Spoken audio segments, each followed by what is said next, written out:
O vídeo já vai começar, mas antes, não se esqueça de se inscrever e ativar as notificações.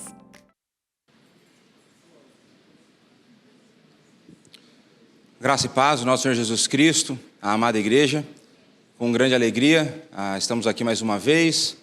Aqueles que vieram às 8 já prestaram culto, os que chegaram agora vão prestar culto às 11. É um privilégio que nós, como povo de Deus, temos aos domingos. Não apenas sermos chamados seus filhos, mas também podermos nos reunir como igreja para adorá-lo. A aula de hoje ela vai ser fundamentada em 2 versículos. Nesses 2 versículos eu quero explorar com vocês um assunto importante, mas para frente eu vou dar o tema da aula. Não sei se ficou bom para os irmãos lerem aí, mas de qualquer forma eu vou lendo aqui, os irmãos vão acompanhando, porque eu creio que é um tema importante, é um tema bastante necessário para o tempo que nós vivemos, né? Nós somos crentes, vivendo num mundo caído, e é sobre isso que nós vamos falar um pouco. Então, o texto base, Provérbios 26, versos 4 e 5. Então está escrito assim na palavra do Senhor: não respondas ao insensato segundo a sua estultícia, para que não te faças semelhante a ele. Ao insensato, responde segundo a sua estultícia, para que não seja ele sábio aos seus próprios olhos. Vamos orar. Pai, a Tua palavra foi lida, será exposta.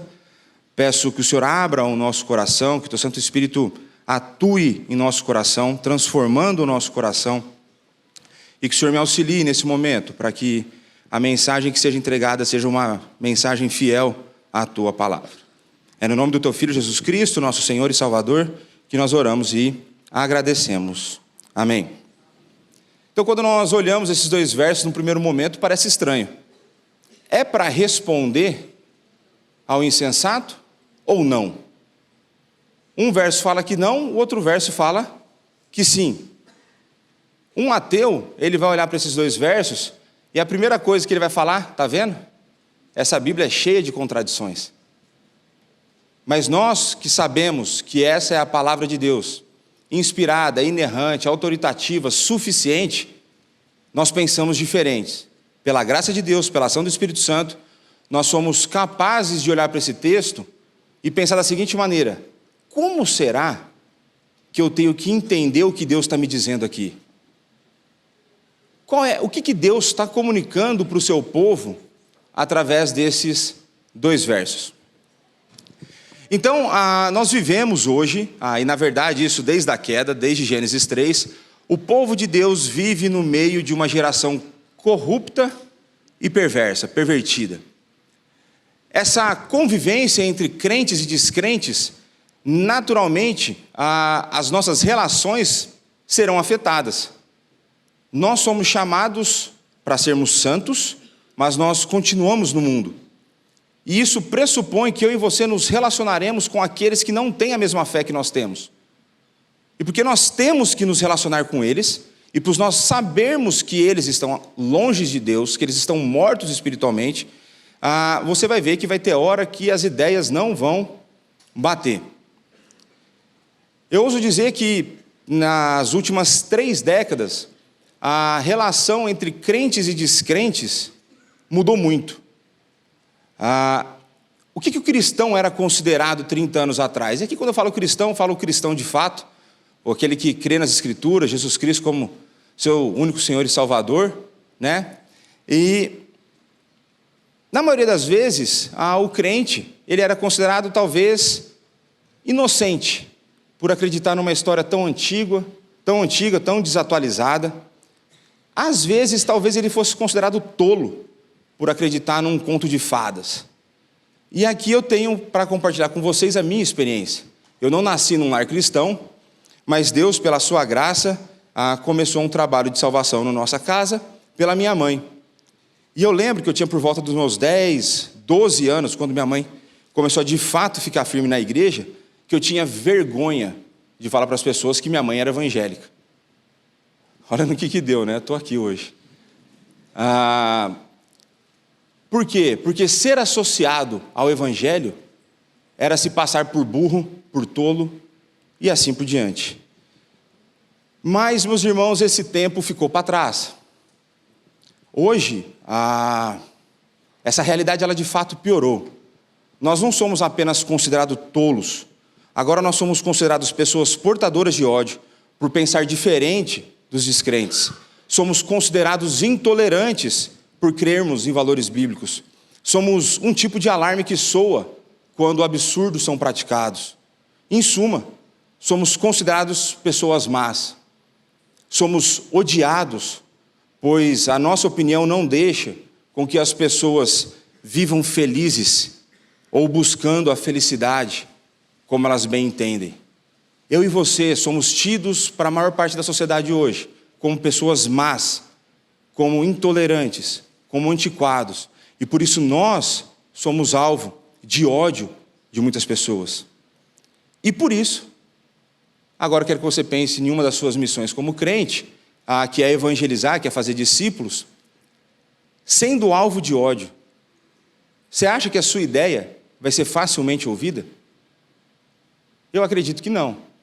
Quem quiser ter um pouco a noção disso, procure uns podcasts aí que o Eberlin participou, e você vai ver ele debatendo com descrentes, como a coisa pode dar uma esquentada de vez em quando.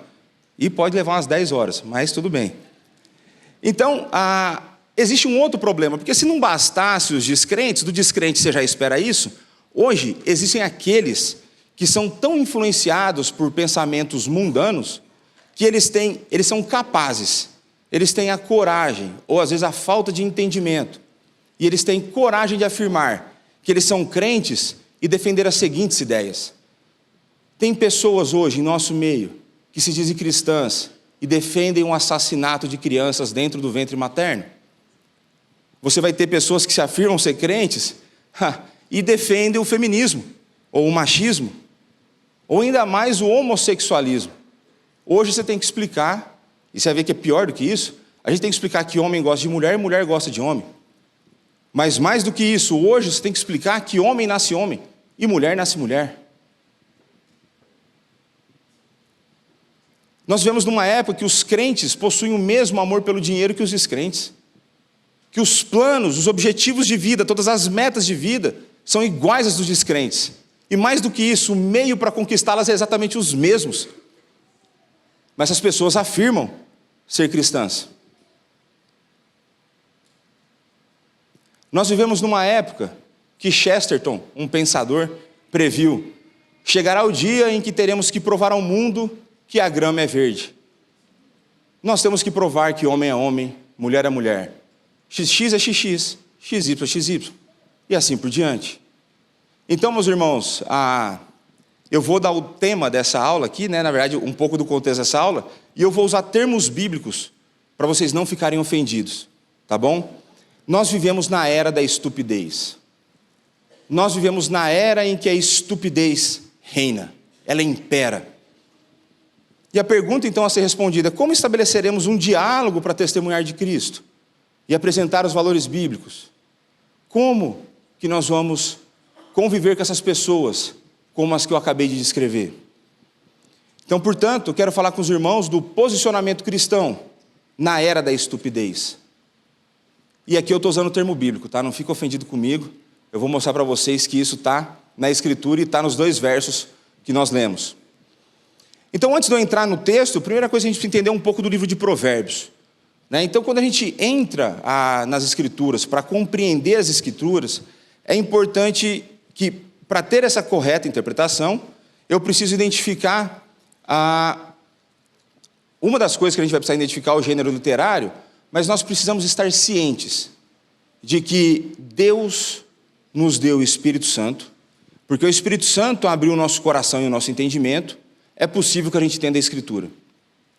E a segunda coisa que nós precisamos entender é que Deus nos deu capacidade cognitiva, mais para uns, menos para outros. O pecado afetou mais um do que outros, normal, faz parte da vida. Eu fui bastante afetado por isso. Mas nós temos que usar essas duas coisas, saber que o Espírito habita em nós e sabermos que Deus nos deu a razão, por exemplo, para entender as Escrituras. E quando a gente pensa, então, no livro de Provérbios, a gente tem que entender o gênero. E os gêneros são ditos sapienciais, é sabedoria humana inspirada por Deus. Não é uma narrativa, não é um texto profético, não é poesia, são provérbios. E aí, segundo Allen Ross, o livro de Provérbios é uma maravilhosa coleção de ditos de sabedoria e instruções para se viver uma vida útil e efetiva. Essa literatura dá instruções para se viver enquanto se pondera sobre as dificuldades da vida. O livro de Provérbios nos ajuda a transitar nesse mundo caído. O livro de Provérbios é inspirado. Ali você não tem promessas, muitas vezes, mas você tem sabedoria para ser aplicado no dia a dia. E um outro comentarista, o Raymond Ortlund, ele colocou: isso significa que Deus quer nos ajudar. O livro de Provérbios é a ajuda prática vinda de Deus para pessoas fracas como nós, que caminham tropeçando na vida diária. É o conselho de Deus para o perplexo, sua força para o derrotado, seu alerta para o orgulhoso, sua misericórdia para o quebrado. O livro de Provérbios é o evangelho, boas novas para o inepto através da sabedoria de outro. Nós temos toda a razão para recebê-lo com todo o coração. Então, Provérbios é palavra de Deus. E se ele é palavra de Deus, aqueles dois versos vão se conversar. E o meu objetivo aqui hoje é fazer com que eles fiquem mais claros para vocês. Mas isso também não significa que, por ser a palavra de Deus, que todas as passagens vão ser igualmente claras.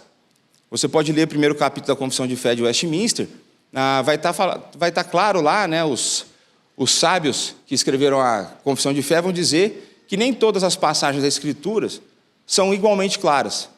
Mas teve um camarada nosso que falou isso um pouco antes, Pedro. Pedro falava que tinha coisas que Paulo escrevia que eram difíceis de entender. Então existem passagens que são mais difíceis, mas não é porque elas são difíceis que elas são impossíveis, ou que elas não são a palavra de Deus. E uma das coisas que normalmente nos ajuda no entendimento das Escrituras é o contexto. Agora tem um problema, Provérbios não vai ter contexto. Um provérbio é um provérbio.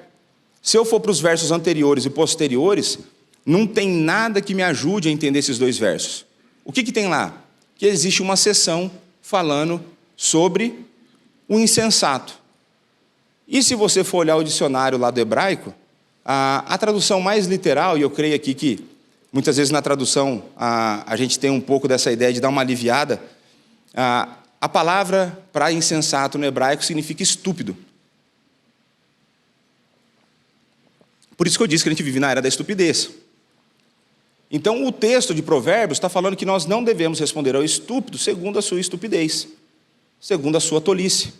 E o outro verso vai dizer que nós devemos responder ao estúpido segundo a sua estupidez. E aí eu tenho que deixar aqui a gratidão a um pastor, Richard Pratt. O entendimento desse texto para mim foi muito influenciado por esse homem, né? Recomendo qualquer coisa que você encontrar dele, pode ler. Então a primeira pergunta, o verso 4 vai dizer que nós não devemos responder ao estúpido segundo a sua estupidez para que a gente não fique igual a ele. Então como que eu não devo, como nós não devemos nos posicionar? Cada vez mais, meus irmãos, vai ficar mais difícil, pelo menos num espaço curto de tempo, com que a gente tenha ideias em comum com descrentes. Pelo menos deveria ser assim, né? Por quê? Porque a gente pensa, ou a gente deveria pensar de acordo com as Escrituras, e eles tendem a pensar de acordo com o seu próprio ego, com os seus próprios desejos. E é possível, né, e aqui são como se fossem alertas, é possível que você viva em círculos sociais, que você sofra, ou círculos familiares, que você sofra tanta pressão por conta das ideias do mundo, que são ideias diferentes da sua, em alguns momentos vai parecer que chegou no limite, que você não consegue mais tolerar essa pressão. E nós seremos tentados, e aqui eu falo para você com tranquilidade, eu já fui tentado e você será tentado, nós seremos tentados a dizer, pensar e agir como descrente. E quem é o descrente? Segundo a Escritura, o tolo, o estúpido, o inimigo de Deus. Nós seremos usados, ou seremos tentados a usar as mesmas estratégias e os mesmos maneirismos do descrente. nós seremos tentados a responder acusações com acusações e xingamentos com xingamentos. Como dizia Orival, eu não tenho sangue de barata. Nós seremos tentados a isso. Mas será que é isso que a Bíblia fala? E eu vou defender aqui que nós não devemos responder acusações com acusações, nós não devemos responder xingamentos com xingamentos. Nessa hora é a hora que você tem que se calar. Essa hora que você precisa fazer a oração de Neemias, aquela oração silenciosa de 2 segundos, Deus, acalma meu coração, me dá sabedoria, porque eu preciso responder para esse estúpido. Certo? E aqui só termos bíblicos, tá bom? E parte desse problema, dessa pressão que nós recebemos, da pressão que nós sentimos na maneira como nós falamos, se dá por uma busca por parte da igreja de ser relevante na sociedade. E aqui eu não quero dizer que a igreja não deva buscar ser relevante na sociedade. Eu não estou dizendo isso. A igreja deve buscar. O problema é que quando a igreja busca a relevância, em primeiro lugar, nos seus próprios termos, da maneira como ela quer. E aí sim, se nós começarmos a fazer essa busca desordenada, é bem provável que aqueles que buscam ser relevantes se esqueçam do quão oposta é a fé cristã em relação à cultura vigente no nosso mundo.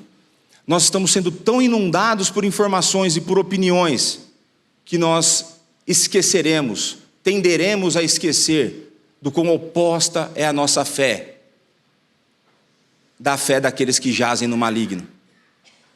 Não se esqueça disso. Existe uma batalha espiritual, existem crentes e descrentes. A gente convive, mas a gente está longe de buscar a mesma coisa. Até quando a gente busca ajudar alguma pessoa, a gente ajuda de formas diferentes, com objetivos diferentes. A relevância da igreja, ela é o resultado da sua busca por glorificar a Deus, e não por se ajustar à cultura vigente. Então existem coisas que nós não devemos abrir mão, definitivamente. E aí manda matar, pode matar a gente, não tem problema, não abra mão. Muitos dos nossos irmãos no primeiro e no segundo século morreram assim, porque não abriram mão. Pela graça de Deus, como o pastor Nilson disse às 8, pela ação do Espírito em nosso coração. Mas nós não podemos abrir mão daquilo que nós fomos chamados a obedecer. Então é tentador dizer, pensar e agir de uma forma que o mundo nos aprove. Até porque eu imagino que a maioria de vocês aqui não gosta de ser excluído ou rejeitado. Né? Parece que essa busca por aceitação é algo intrínseco da nossa natureza. Eu creio que você deseja manter o seu emprego, a sua vaga na faculdade, o seu grupo de amigos, a união da sua família.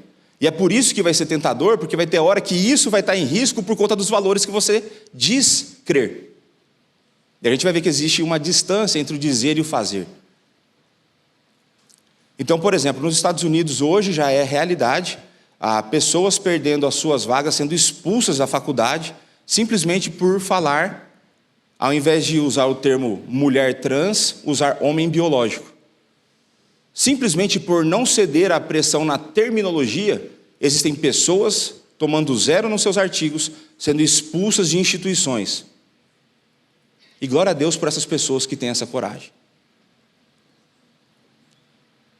Então, meus irmãos, mesmo diante de tanta pressão, e essa pressão vai vir forte, essa pressão já vem forte, posta alguma coisa diferente para você ver. Fala alguma coisa numa roda de amigos que não são crentes para você ver. Ouse se posicionar. É assim que eles pensam. Ah, fala aqui que você vai ver. Apesar da tentação, não respondas ao insensato, segundo a sua estultícia, para que não te faças semelhante a ele. E eu sei que vai ser tentador na hora que você for falar do evangelho, que você conte só metade da história. Vai ser tentador você dar uma ajustada naquele versículo bíblico que parece que tem a parte A te ajuda, mas parece que a parte B te complica. Meia verdade é uma mentira inteira. Não ceda à tentação. Não ceda à tentação. Lembre-se que nós temos um Salvador que morreu por isso. E por que a gente não pode ceder? Porque Jesus, na grande comissão, ele disse que nós temos o quê? Ensinando-os Aguardar o quê? O que está escrito aí na tela? Consegue ler, não? Todas as coisas que vos tenho ordenado. Jesus Cristo falou assim, olha, ensina aquela parte que você gosta mais. Jesus Cristo falou assim, olha, vai ter uma parte que talvez o pessoal é meio delicado, não fala isso para eles, não. Não, ele falou todas as coisas que eu vos tenho ordenado. E todas, se é inteligente, o que sobra fora de todas?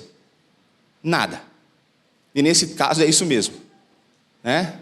Todas as coisas que vos tenho ordenado. E quem estava ordenando aqui? Jesus. Quem é Jesus?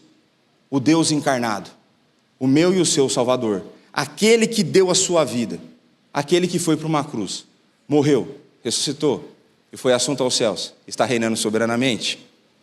Então não existe espaço para nós ajustarmos a palavra de Deus. O quanto da sua sabedoria você acha é melhor que a sabedoria de Deus? O quanto você acha que você sabe mais e melhor para ensinar alguém do que o próprio Deus? Quem você acha que você é para mexer na palavra inerrante, inspirada, autoritativa, suficiente, preservada por milhares de anos? Quem é você? Assim como eu, nesse quesito nada.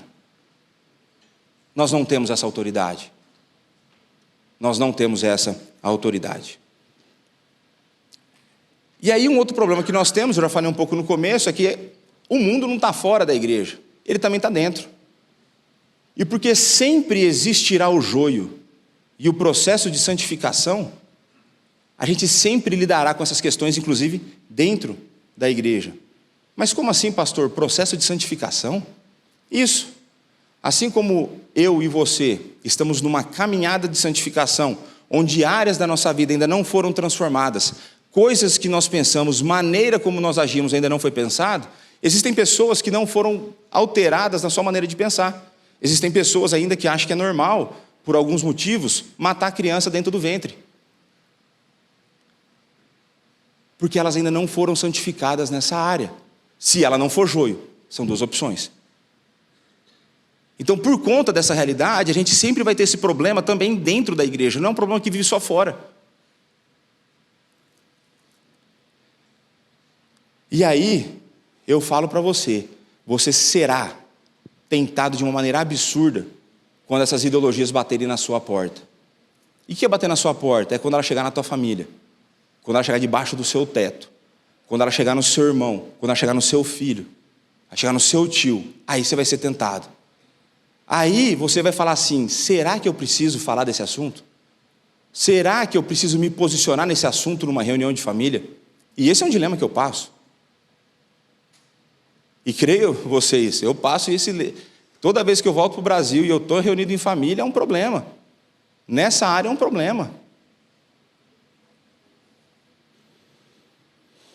Em alguns momentos, parecerá irresistível ceder essas tentações. E é por isso que nós temos que ter enraizado em nosso coração que nós devemos a nossa completa lealdade a Deus e não a homens, para que quando o dia mau chegar, nós respondamos de maneira automática. Então pense o seguinte, por que existe, quando você vai lá em Romanos 12, vai falar que a nossa fé ela é racional? Por que a nossa fé é racional? Porque se a gente dependesse de sentimento, na hora do dia mau, na hora que você recebe a notícia, tua mãe tem câncer, o teu pai tem câncer, o teu irmão morreu num acidente de carro, o teu filho tentou suicídio, porque quando chegar nesse momento, os teus sentimentos não te ajudarão a confiar em Deus. Mas aquilo que você sabe, aquilo que você crê, aquilo que você estudou, aquilo que o Espírito Santo foi colocando no seu coração conforme você foi estudando, de maneira automática vai responder. É disso que a gente precisa. A gente precisa de resposta automática. Bateu na porta, minha fidelidade ao Senhor, e que venha para cima de mim. Nós seremos tentados. E você vai ser tentado tanto em situações que podem ser mais distantes num sentido emocional e outros que são mais próximos no sentido emocional. Você vai ser tentado a ceder, você vai ser tentado a não se posicionar para não perder o seu emprego. Porque Porque você acha que é você que traz o teu sustento. Porque você acha que a tua capacidade, como se você fosse capaz se não fosse por Deus. Porque você vai se sentir tentado, então, eu não posso perder o alimento que eu trago para casa. Você vai ser tentado. E eu digo para você, biblicamente, perca o seu emprego. Se posicione. Confie naquele que sustenta a tudo e todos. Confie naquele que sabe e que é Ele que dá. Essa ordem me incomoda bastante. É Ele que dá a ordem para que os cabelos da nossa cabeça caiam. E esse negócio está me assolando. Mas é Ele que controla todas as coisas. É Ele que controla o passarinho que está morrendo na floresta amazônica agora. Confia nesse Senhor. Ele deu o próprio Filho por mim e por você. Você acha que o emprego é difícil? Ou será que você ama tanto o seu emprego assim? Aí já é outro problema. Aí fica para uma aula de idolatria. E a mesma coisa, você vai ser tentado quando um filho seu, por você discordar que ele quer mudar, porque não existe isso, mudar de gênero, ou um filho seu que vai falar, eu sou homossexual, e você fala assim, não existe isso. Isso é pecado, isso está errado. Se o senhor não concordar comigo, eu nunca mais falo com o senhor. Paciência. Paciência. Eu não posso ofender meu Deus por tua causa. É esse tipo de consciência que a gente precisa ter. É esse tipo de coisa que precisa estar aqui. Porque essas horas chegarão. E você está disposto a não apenas ser motivo de piada, mas também a ser odiado? A gente tem que estar disposto a ser odiado. Olha que negócio doido. A gente tem que estar com vontade em alguns momentos, porque se a gente é amado pelo mundo, a gente não está salgando. Eu não estou falando que você tem que ser salgado, não, mas a diferença você tem que fazer. Faz parte da habitação do Espírito em nós. Mas se eu não tenho que me posicionar com acusações, se eu não tenho que me posicionar com xingamentos, se eu não tenho a mesma forma de defender com que esses caras têm, como então eu devo me posicionar? Então, ao insensato responde segundo a sua estultícia, para que não seja ele sábio aos seus próprios olhos. Pergunta, será que a gente precisa se posicionar? Será que a nossa crença não deveria ficar confinada ao âmbito da minha vida, à esfera particular da minha existência? Será que eu não devo viver minha vida em casa, quietinho, e a minha fé eu falo só dentro de 4 paredes? Será que não deveria ser assim? Será que eu não devo deixar os não cristãos em paz? Será que eu não tenho que parar de incomodar um não cristão com essa ideia da Bíblia, porque ele nem crê nisso? Será que eu não devo fazer isso? Será que eu não devo, em nome do amor, deixá-los buscar a felicidade, 2 homens se unindo? Será que eu não devo fazer isso? Eles nem são crentes. E aí eu volto para o texto da grande comissão. Jesus aproximando-se, falou-lhes, dizendo, toda a autoridade me foi dada no céu e na terra. Ide, portanto, fazei discípulos de todas as nações, batizando-os em nome do Pai, do Filho e do Espírito Santo, ensinando a guardar todas as coisas que vos tenho ordenado, e eis que estou convosco, todos os dias, até a consumação do século. Se nós temos que fazer discípulos, pergunta, será que eu faço discípulo com a boca fechada? Será que eu ensino sem me expressar? Será que é possível ensinar sem se posicionar? Eu creio que não. Eu entendo que não. E eu ouso arriscar aqui e falar para você, com chance de perder meu voo, depois que terminar a IBD, vem me provar que dá, para ensinar de boca fechada e sem posicionar. Dá para escrever. Você vai estar se posicionando. Não tem como. Fazer discípulos pressupõe compartilhamento do Evangelho, compartilhamento de todas as coisas que vos tenho ensinado. Então vamos avançar. 1 Timóteo 3,15, para que, se eu tardar, fique cientes de como se deve proceder na casa de Deus. O que é a casa de Deus? A casa de Deus é a igreja do Deus vivo, coluna e baluarte da verdade. Deus escolheu revelar a verdade para o mundo através da sua igreja. Deus confiou a sua palavra à igreja de Cristo para que ela seja proclamada. Somos nós, então, o fundamento, o baluarte, a coluna da verdade. Existem coisas que a igreja pode fazer que mais ninguém pode fazer. Somente nós podemos compartilhar da palavra de Deus, somente nós podemos falar da palavra de Deus com autoridade, porque o Espírito habita em nós e Ele nos usa. Somente nós podemos fazer isso. Então os cristãos devem se posicionar, pois eles foram chamados não para definir o que deve ser dito, mas para obedecerem o comissionamento divino.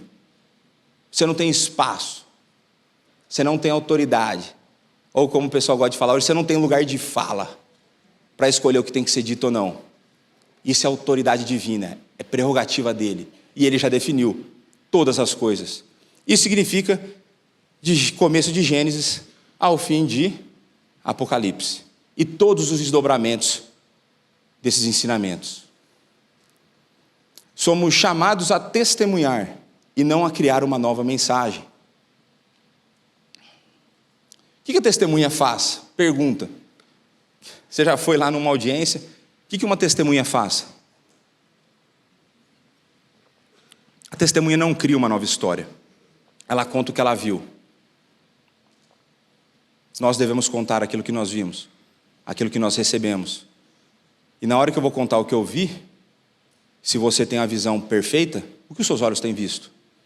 Os seus olhos têm visto a palavra de Deus? Ou os seus olhos têm visto o seu medo perante o mundo?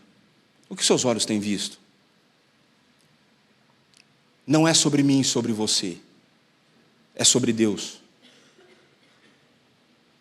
É sobre a sua glória ser anunciada a todas as nações.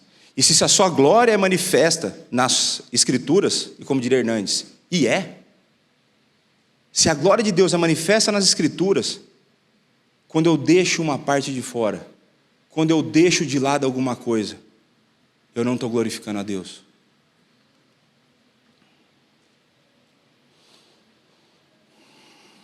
Agora eu vou pedir que você acompanhe, porque eu creio que o texto ficou pequeno. Abra lá em Romanos 1, e eu vou ler aqui velocidade da luz. Romanos 1,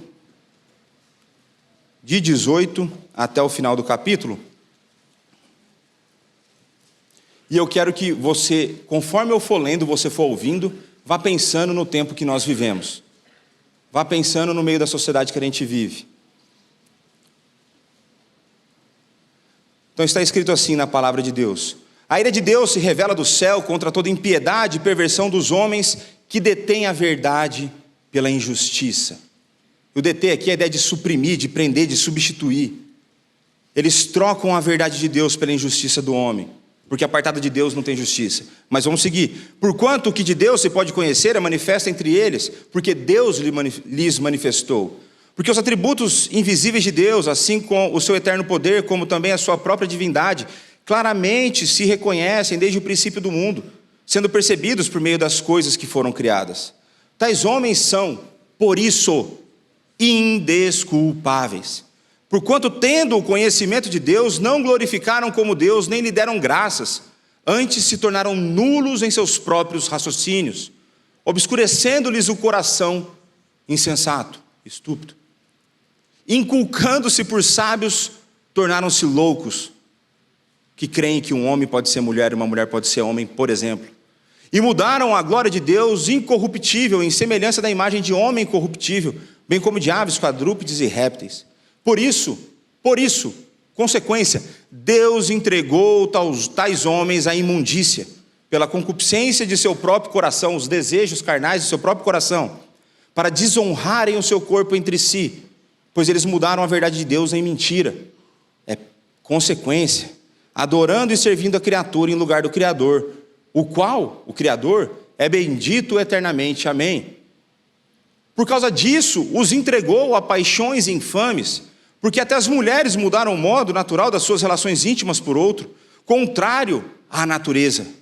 Semelhantemente, os homens também, deixando o contato natural da mulher, se inflamaram mutualmente em sensualidade, cometendo torpeza, homens com homens, e recebendo em si mesmos a merecida punição do seu erro, e por haverem desprezado o conhecimento de Deus, o próprio Deus os entregou a uma disposição mental reprovável, para praticarem coisas inconvenientes, cheios de toda injustiça, malícia, avareza e maldade, possuídos de inveja, homicídio, contenda, dolo e malignidade, sendo difamadores, caluniadores, aborrecidos de Deus, insolentes, soberbos, presunçosos, inventores de males, desobedientes aos pais, insensatos, pérfidos, sem afeição natural e sem misericórdia.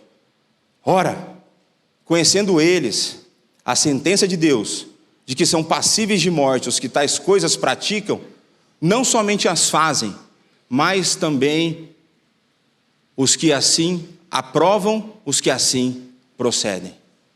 Você quer se ajustar ao mundo? Os que assim procedem, aprovando as coisas que são feitas de maneira errada, sofrem as consequências da mão de Deus. Parece Romanos 1 foi escrito esses dias ou não? Ia ser um best-seller hoje, não? Queria ver qual editor ia ter coragem de publicar. E é por isso que eles estão querendo fazer agora uma versão da Bíblia sem discurso ao ódio. É verdade. Já lá nos Estados Unidos está tendo um movimento que eles querem remover as partes que são discurso de ódio. Romanos 1 deixa claro as consequências de não adorar a Deus, de não seguir a Deus e de abrir mão da verdade de Deus, de não se conformar à verdade de Deus. Fique com esse último verso aqui. Não somente as fazem, mas também aprovam os que assim procedem. Para nós não cabe a aprovação dessas coisas. Mas vamos ver o que nosso amigo Pedro fala no capítulo 3, versos de 13 a 18. Ora, quem é que há que vos há de maltratar se fordes zelosos do que é bom? Mas, ainda que venhais a sofrer por causa da justiça. Ou seja, se você fizer o que é certo e ainda assim você sofrer, é isso que Pedro está falando. Bem-aventurados sois. Não vos amedronteis, portanto, com as suas ameaças. Não fiquem alarmados. Antes, santificai a Cristo como Senhor em vosso coração. O que ele quer dizer com isso é, coloque no seu coração quem é o seu Senhor. Afirme isso para você. Você não está mudando nada em Cristo, está mudando em você, com o auxílio do Espírito. Santifique em vosso coração, estando sempre preparados para responder a todo aquele que vos pedir razão da esperança que há em vós.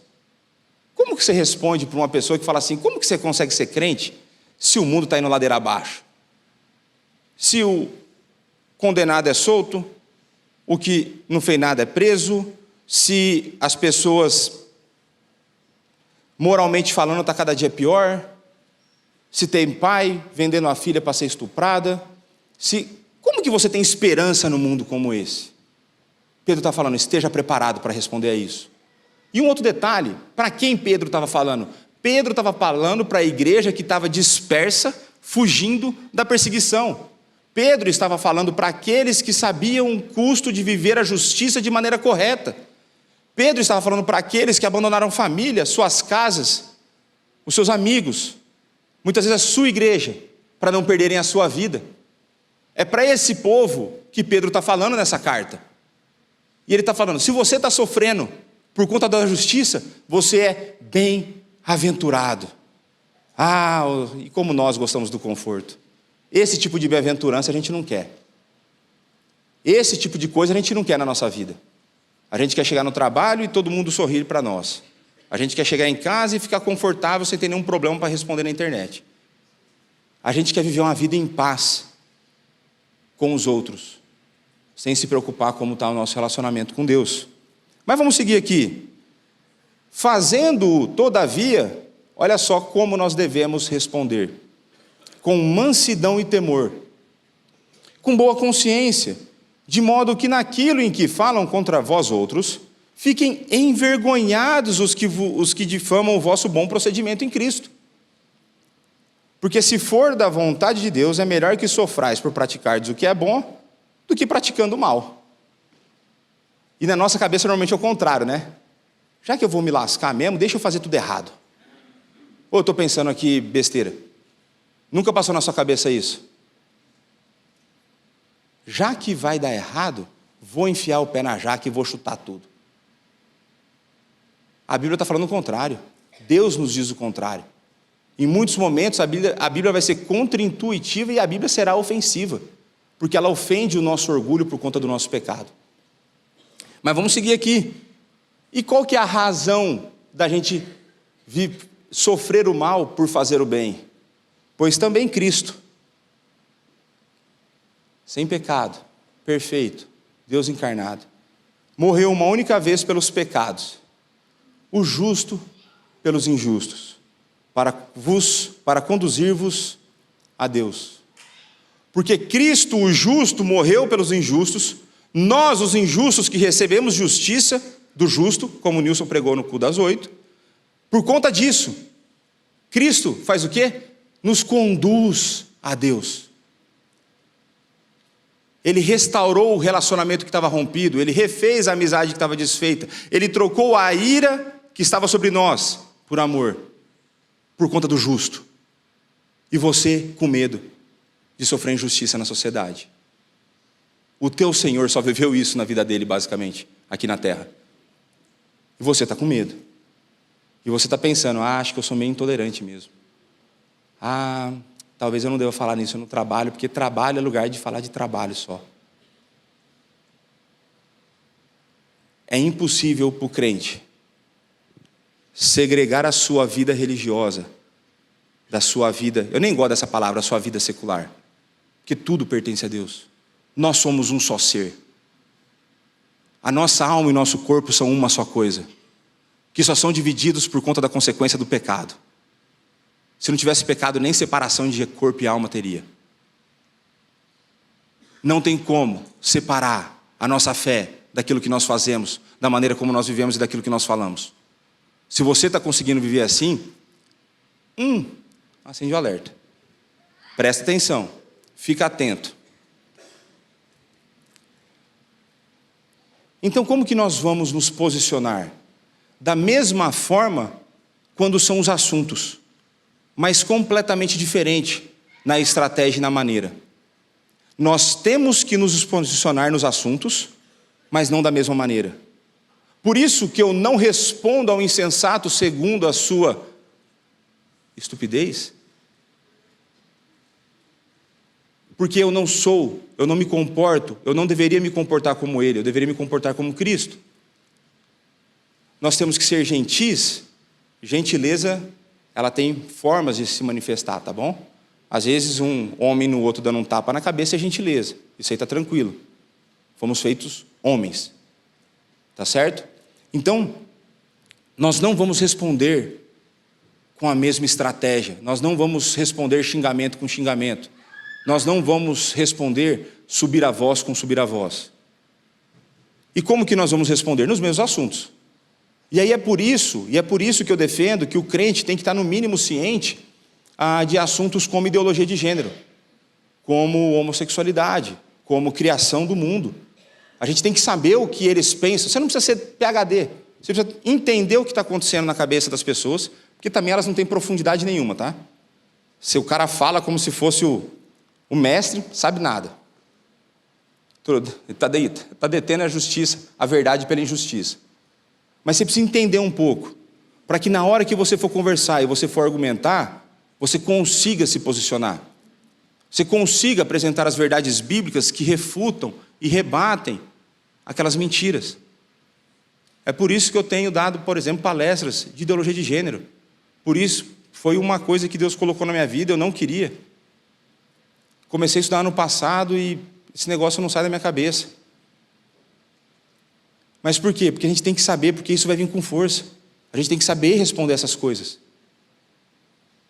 A gente tem que saber, por exemplo, falar que uma pessoa que teoricamente transiciona e usa hormônios do sexo oposto, na idade adulta, a chance dela cometer suicídio é 20 vezes maiores do que uma pessoa normal.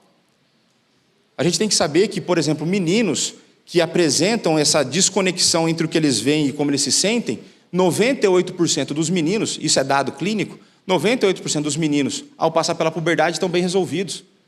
88% das meninas estão bem resolvidos. Isso dentro de um universo de 0,0001% da população mundial. Você pode pesquisar depois o meu nome, Ideologia de Gênero, tem os dados lá nas palestras. Pronto. É sério que você vai querer empurrar seu filho para isso? É sério que você quer empurrar o seu filho intencionalmente para uma cirurgia que mutila órgãos saudáveis? E você está empurrando ele para o caminho do suicídio? É sério que você quer fazer isso? Eu conheço um Deus que é amor. Eu conheço um Deus que transforma as vidas. Eu conheço um Deus que muda o coração. Eu conheço um Deus que pega pessoas improváveis, como eu, e me colocam aqui. A gente precisa estar ciente dos assuntos. É chato, é chato. Tem uns que gostam mais, tipo Evelyn, tem umas coisas que ele gosta mais, mas a maioria das pessoas às vezes não gosta, mas a gente tem que saber. A gente tem que saber o que está acontecendo no mundo. Você não vive alienado. Jesus Cristo fala, né? Não tire do mundo, mas os livre do mal. A gente está vivendo no mundo.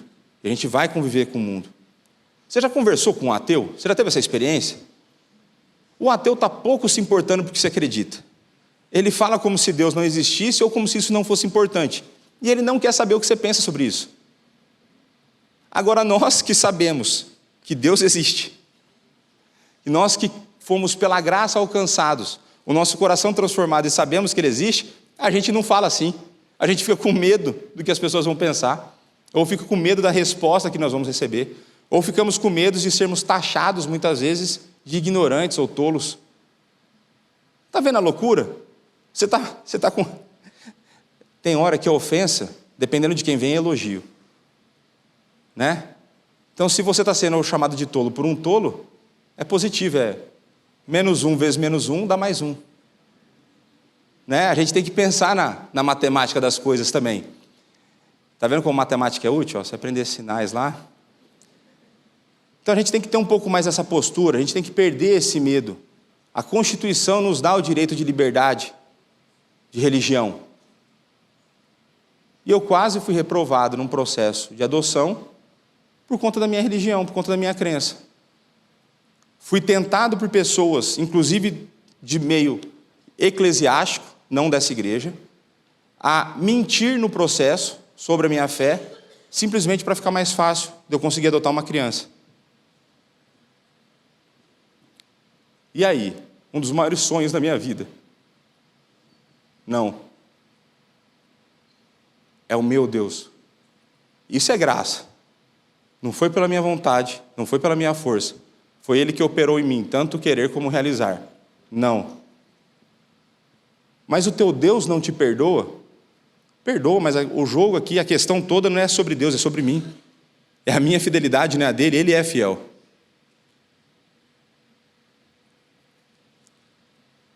Romanos 12, depois eu recomendo. O livro de Romanos vocês estão vendo que é bom, né? Romanos 12, aí de 9 a 21, pus só 2 versos. Se possível, quanto depender de vós, tende paz com todos os homens. Não te deixes vencer do mal, mas vence o mal com o bem. O ponto todo aqui é o seguinte: quanto depender de vós. Tem coisa que depende de você, tem coisa que não depende de você. Não depende de você o que passa na cabeça de uma pessoa louca, de uma pessoa estúpida, de uma pessoa insensata.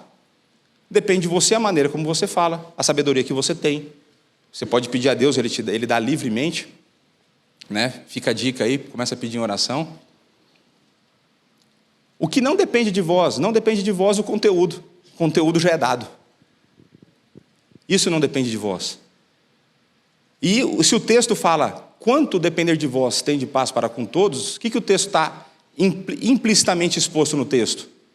Você não vai ter paz com todos. Se você for crente, você não vai ter paz com todos. Provérbios 15, 1 e 2. A resposta branda desvia o furor, mas a palavra dura suscita a ira. A língua dos sábios adorna o conhecimento, mas a boca do insensato, do estúpido, derrama estultícia, estupidez, tolice. A maneira está conosco. E qual é a maneira? Olha lá João 17:17. Santifica-os na verdade. A tua palavra é a verdade. Existe a verdade absoluta. E ela está na palavra de Deus. Ela é a palavra de Deus. Portanto, não existe espaço para atualização, não existe espaço para edição, não existe espaço para negociação. É abraçar a autoridade que vem de Deus e usar. Basicamente isso. Romanos 1,16. Por que isso? Pois não me envergonho do Evangelho. Porque, vamos ler todo mundo junto? Porque é o poder de Deus para a salvação. A palavra de Deus é o poder dele que salva. É o poder dele que transforma. Não abra mão dela, não negocie, não edite, não atualize. Deixa isso para os hereges. Até aqueles que se dizem pastores. E a pergunta que eu faço para você é: como Deus se posicionou? Como assim como Deus se posicionou? Como Deus se posicionou em relação à maior tolice da história da humanidade? O pecado.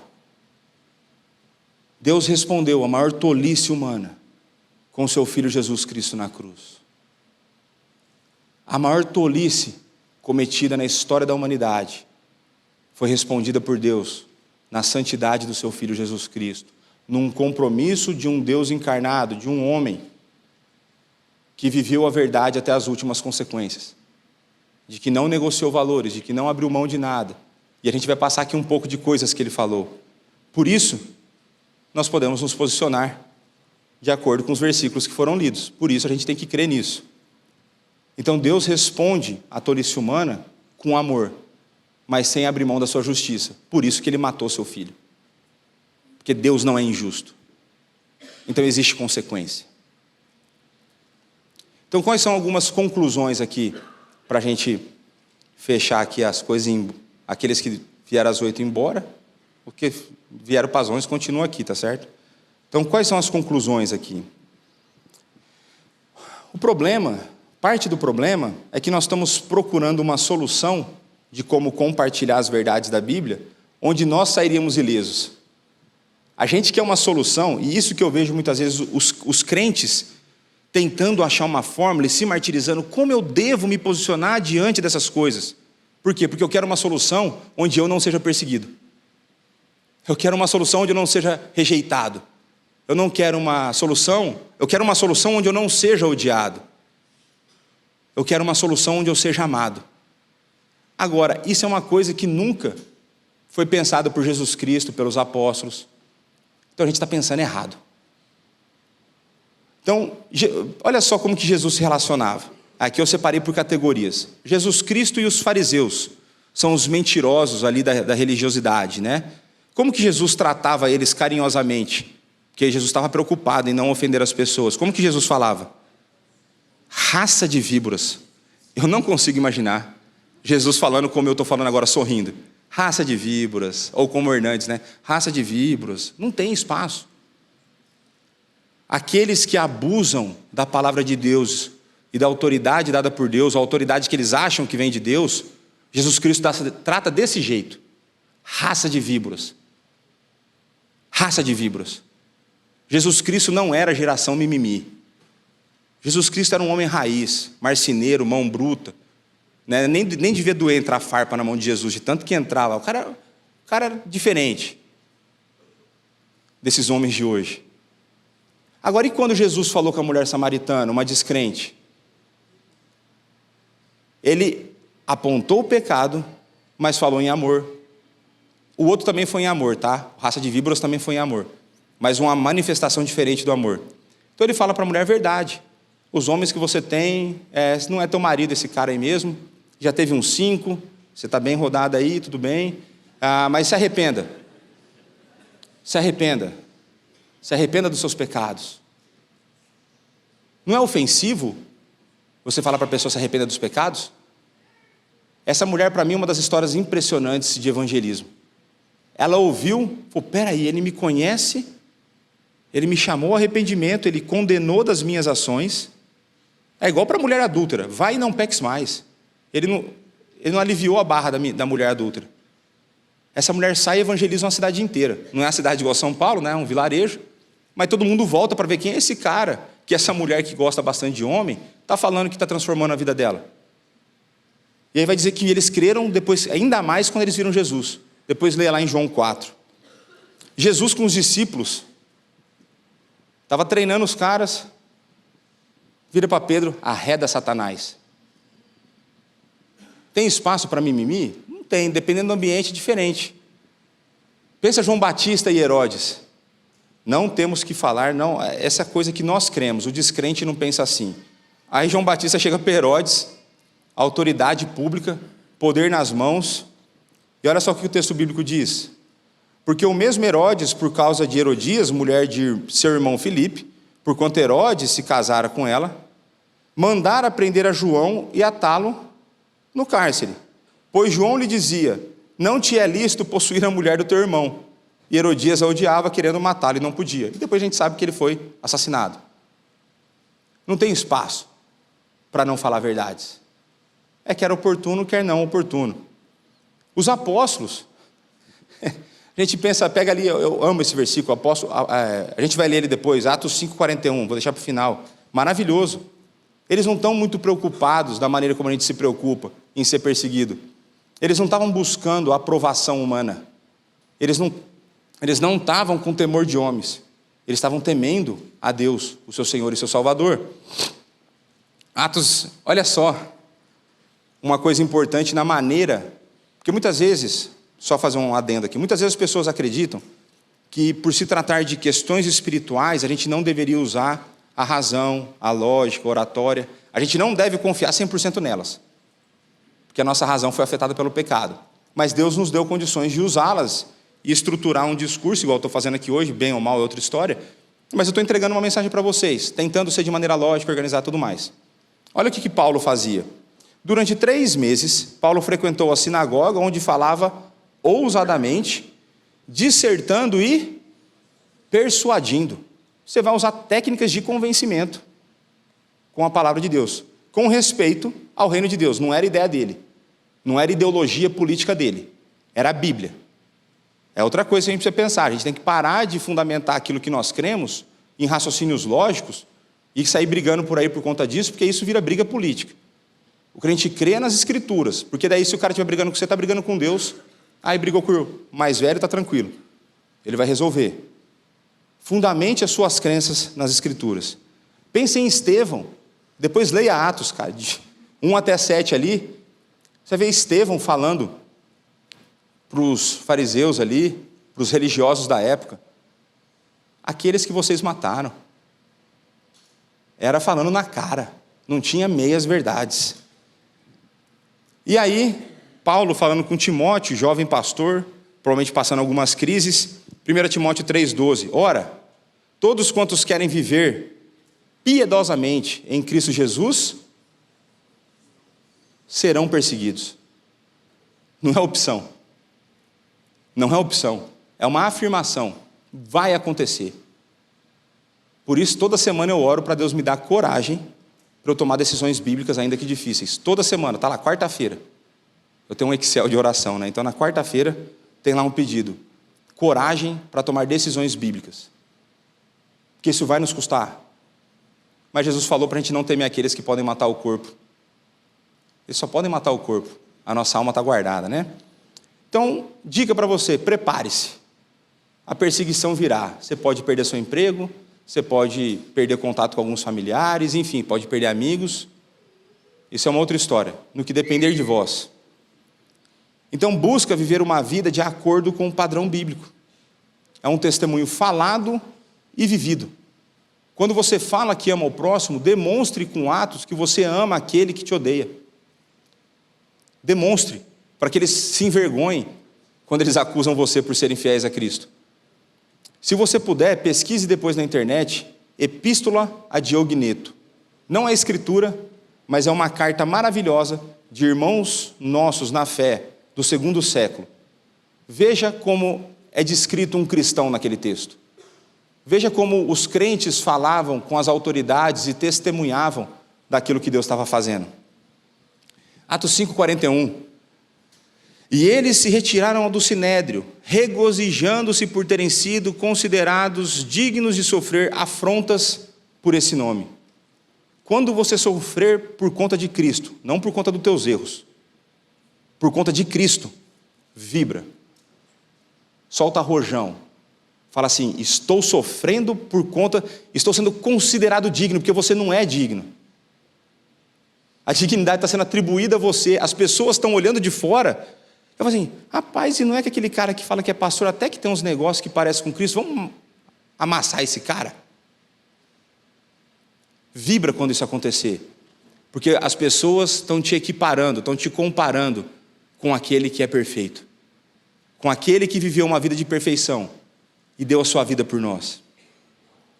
Não se conforme, não adapte à verdade. Por isso que os discípulos estavam sendo esculachados lá de novo. Por isso que eles estavam sendo ameaçados mais uma vez. Leia Atos de 1 a 7. Hoje, domingo, dia do Senhor, você não, troca lá uns minutos lá do seu lazer, alguma coisa. Vai ler a palavra que transforma a sua vida. Lê lá Atos de 1 a 7. Lê Romanos 1 e 3. Onde vai falar do homem natural, afastado de Deus, que ele não quer o bem, ele não quer saber de bem, ele não quer saber de Deus. Vai lá entender onde você está vivendo. Separa um tempo hoje para fazer isso. Creio que você vai ser abençoado. Senta em família e leia Atos de 1 a 7 com seus filhos hoje. Começa a inculcar no teu filho, começa a pôr nos teus filhos, no coração deles, o desejo de viver uma vida fiel a Deus e cientes do sofrimento que virão. Começa a pôr, crie crianças corajosas. O mundo já está cheio de covardes. Crie crianças corajosas. E aí, para encerrar, outro irmão na fé, segundo século, Justino Marte, um do que nós chamamos aí pais apologistas, isso aqui, só para vocês terem noção, são caras da segunda geração de crentes. Foram homens que podem ter sido discipulados pelos apóstolos, É desse tipo de gente que eu falei aqui, o Diogneto, agora Justino Marte. Procure depois a história de um homem que eu amo, agora preciso lembrar o nome dele. Mas eu amo a história dele. Até o final, eu espero que Deus me lembre aqui. É o homem que foi Policarpo de Esmirna. Pesquisa a história desse homem. Pega como exemplo homens que o Espírito Santo trabalhou e serve de exemplo para mim e para você. Não é errado isso. Se Deus fez neles, por que não pode fazer em nós? Então vamos lá. Olha o que Justino Marte fala aqui. Nós oramos por os nossos inimigos. Nós procuramos persuadir aqueles que nos odeiam sem causa, para vivermos em conformidade com os bons preceitos de Cristo, para que eles possam se tornar participantes conosco da jubilosa esperança das bênçãos de Deus, o Senhor de todos. Que possamos orar por isso. E aí, essa frase última dele eu acho maravilhosa. O mundo nada sofre dos cristãos, ou não deveria sofrer daqueles que se dizem cristãos. O mundo nada sofre dos cristãos, mas os rodeia, porque eles rejeitam os seus prazeres. Que possamos viver uma vida de coragem bíblica, que nós possamos viver uma vida que busque mais em consideração aquilo que Deus quer que eu faça, do que eu tenho medo, ou do que os outros esperam de mim. Que nós possamos mudar, com o auxílio do Espírito, a maneira como nós pensamos, a quem nós queremos agradar. Porque num tempo como nós estamos vivendo, a igreja precisa ser corajosa e não covarde. A igreja precisa ser lembrada de que Cristo continua a reinar soberanamente, que nada foge ao seu controle. Pode vir para cima de a gente. Lembre de Atos 9, quando Jesus Cristo converte Paulo, e ele fala: Saulo, Saulo, o que ele fala? Por que me persegues? Pergunta, Jesus Cristo estava encarnado aqui? Como que Paulo perseguia Jesus Cristo na terra? Perseguindo a igreja. Porque nós que estamos unidos com Cristo, quando mexe com a gente, mexe com Ele. Aqueles que perseguem a igreja não estão caçando briga com você. Estão caçando briga com aquele que reina soberanamente sobre tudo e sobre todos. E aqui eu quero deixar para vocês 4 indicações de leitura para auxiliar vocês a começarem a pensar nesses termos e nessas realidades. Se você tiver o inglês aí um pouco mais afiado, é um livro que infelizmente ainda não foi traduzido para o português, que é Apologética Pactual. Apologética é a ideia de defender alguma coisa, é como nós defendemos aí a nossa fé, a do Scott Oliphint, um livro excelente. O segundo livro, A Intolerância da Tolerância. Aqueles que pregam tolerância a todos são intolerantes contra os cristãos. Um livro do Carson, da editora Cultura Cristã. Livro bom? Muito bom, mas muito chato. Agora, vale a pena se esforçar para ler. É por isso que eu estou falando para você, foi chato para eu ler. Mas vale muito a pena para você entender a loucura que acontece no mundo e a partir de uma perspectiva bíblica. A intolerância da tolerância. Vocês vão ver que isso é uma fake news, né? Aqueles que pedem tolerância estão compartilhando fake news. O terceiro livro aqui, Pensamentos Secretos de uma Convertida Improvável, da Rosária Butterfield. Esse livro da editora Monergismo. Esse livro ele é muito interessante, porque a gente vai ver que como com perguntas simples você pode pôr uma brasa na cabeça das pessoas. Como a pessoa vai questionar tudo aquilo que ela crê com perguntas simples. É uma história de uma ativista do pessoal do alfabeto lá, né? LG, pessoal do alfabeto todo lá. Ela era uma ativista disso, e ela tinha namorada, tinha tudo, e ela escreveu um artigo sobre alguma coisa religiosa, e um pastor presbiteriano mandou uma carta para ela. E aí, na edição do jornal que ela trabalhava lá, tinha 2 caixas, cartas de ódio e cartas de amor, a resposta ao artigo. E essa carta do pastor presbiteriano, ela não sabia onde pôr. Ficava em cima da mesa. E o cara fez 3 perguntas para ela. Abençoado irmão, você crê em Deus? Como você chegou a essa conclusão? E como você sabe que é verdade aquilo que você acredita? Até a gente consegue essa, né? Essa mulher entra numa crise, e aí começa uma história de evangelização de um pastor com essa mulher. Vale a pena esse livro. E o último livro, esse em português, do mesmo autor do primeiro, A Batalha Pertence ao Senhor. É um livro muito bom, se eu não me engano também está na editora Monergismo, falando dessa ideia de como nós articulamos a nossa fé, cientes de que a batalha é dele e não nossa. Nós somos instrumentos no jogo. É só a gente jogar, que a vitória vem dele, está garantida. Tá certo? Então vamos orar para encerrar? Pai, muito obrigado pela Tua palavra que foi lida e exposta. Muito obrigado pelo Seu amor para conosco. Muito obrigado pelo nosso Senhor e Salvador Jesus Cristo, aquele que viveu uma vida de perfeição, morreu numa cruz, foi ressuscitado, assunto aos céus e reina soberanamente. Ao mesmo tempo, Pai, perdoa-nos, pois somos fracos, somos medrosos, temos pouca convicção na Tua palavra em diversos momentos. Nós muitas vezes tememos mais aos homens do que a Ti. Perdoa-nos, Pai. Perdoa-nos, pois não somos dignos.